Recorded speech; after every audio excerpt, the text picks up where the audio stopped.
તાલુકાના વાસણા વાતમ ગામ નજીક પસાર થતી સુજલામ સુફલામ કેનાલ પાસે આજે દિયોદર અને લાખણી પંથકના ખેડૂતોએ મોટી સંખ્યામાં એકત્ર થઈ વિરોધ પ્રદર્શન કર્યું। વરસાદ ખેંચાતા અને બીજી તરફ સરકારની જાહેરાત છતાં કેનાલમાં હજુ સુધી પાણી ન છોડાતા ખેડૂતોમાં ભારે રોષ જોવા મળી રહ્યો છે।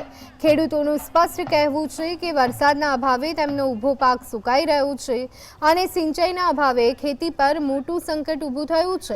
પાણીની તાત્કાલિક માંગ સાથે ખેડૂતોએ સૂત્રોચ્ચાર કરી તંત્ર અને સરકાર સામે ઉગ્ર નારાજગી વ્યક્ત કરી।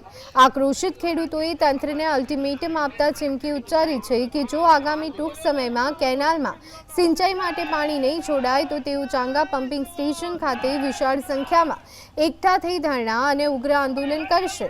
હાલ ખેડૂતો પોતાના પાકને બચાવવા માટે તંત્રની ત્વરિત કાર્યવાહીની રાહ જોઈ રહ્યા છે। सरकारे जाहेरात करी थी एना अनुसंधाने तमाम खेडूतो राह जोई रह्या था कारण के वरसाद खेंचायेलो छे अत्यारे वावेतर करवानो समय छे पण आजनी बेठेली सरकारना अधिकारीओए अमारी सुजलाम सुफलाममां पाणी चालू करेलुं नथी। एना अनुसंधाने अमे खूब रजूआतो करी छे, आवेदनपत्र पण पीएम पोर्टल मां आपेलुं छे पण हजी सुधी अमारी सुजलाम सुफलाममां पाणी चालू करेलुं नथी।